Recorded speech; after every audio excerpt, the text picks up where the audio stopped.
Kementerian PNRB melalui keputusan Menteri PNRB nomor 571 tahun 2023. Assalamualaikum warahmatullahi wabarakatuh. Selamat datang di channel Kabar CPNS P3K Kesehatan.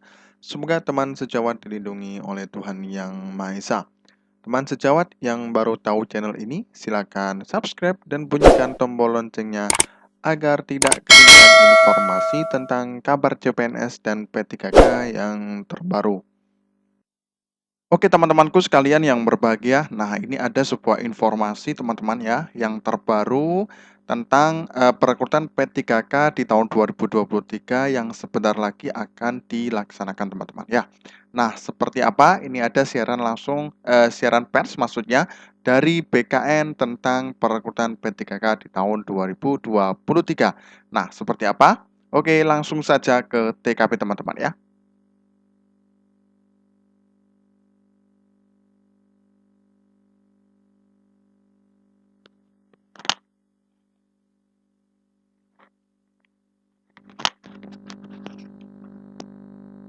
Nah, ini teman-teman ya, langsung dari Badan Kepegawaian Negara ya. Nah, ini siaran pers ya, tertanggal 4 Agustus 2023 ya, langsung dari Jakarta.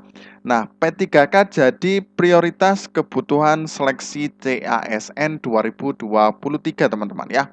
Nah, pegawai pemerintah dengan perjanjian kerja atau disingkat dengan P3K menjadi prioritas kebutuhan seleksi calon ASN tahun 2023 dengan alokasi sebesar 543.593 dari total formasi 572.496 yang ditetapkan pemerintah melalui Panitia Seleksi Nasional atau Panselnas. Nah, jadi teman-teman ya, nah ini untuk alokasi totalnya 572.496 itu untuk keseluruhan. Nah, untuk P3K sendiri ada 543.593. Jadi banyak sekali teman-teman ya.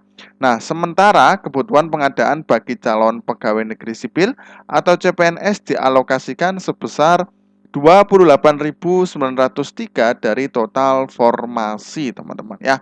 Jadi sudah banyak sekali ya. Nah, 28.903 ini adalah CPNS teman-teman ya. Nah, nantinya akan diterangkan di slide selanjutnya teman-teman ya.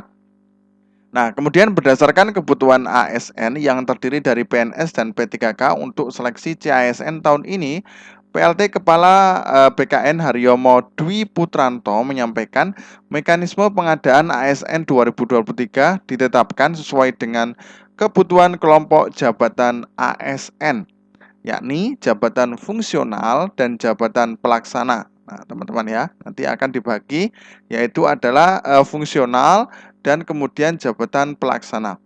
Nah, kebutuhan jabatan fungsional ditetapkan sesuai dengan jumlah pegawai yang akan pensiun. Nah, nanti juga tergantung dari instansi teman-teman ya untuk penetapannya.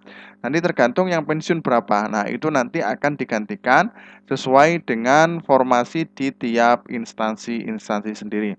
Nah, sementara untuk kelompok jabatan pelaksana atau administrasi, selain disesuaikan dengan proyeksi pensiun pegawai juga menyesuaikan kebutuhan SDM yang bisa digantikan dengan proses digitalisasi. Nah, teman-teman ya, karena memang tahun-tahun ini memang dari Menpan RB itu menggalakkan tentang digitalisasi teman-teman ya.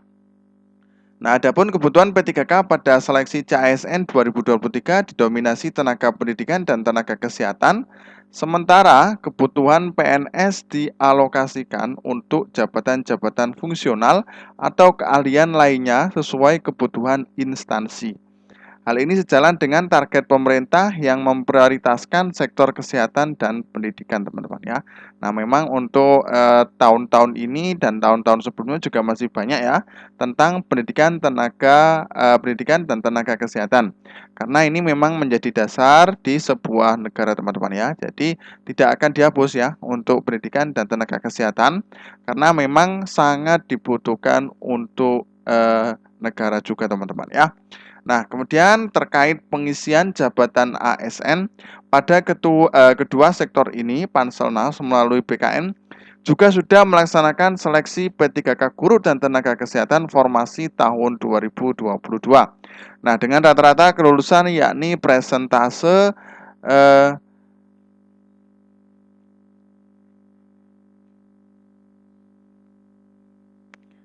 Nah, ini dengan presentase kelulusan P3K guru mencapai 78,5% dan presentasi kelulusan P3K tenaga kesehatan sebesar 78,6%. Data BKN per tanggal 3 Agustus 2023, teman-teman ya. Jadi memang untuk kelulusan banyak sekali ya. Tertinggi tenaga kesehatan 78,6%, kemudian guru disusul ya 78,5%. Nah, untuk sementara P3K teknis formasi tahun 2022, PLT Kepala BKN menyebutkan presentase kelulusan sebelum ada kebijakan reformulasi sebesar 44%.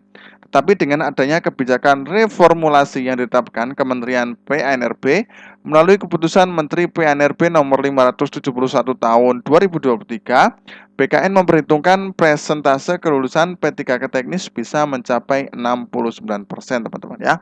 Nah, ini untuk teknis sudah ada, teman-teman ya. Nah, ini sudah ada. Kemarin tanggal 25 itu sudah dijelaskan ya untuk reformulasi. Nah, itu ada memang kelulusan sangat minim sekali, teman-teman ya, hampir 44%.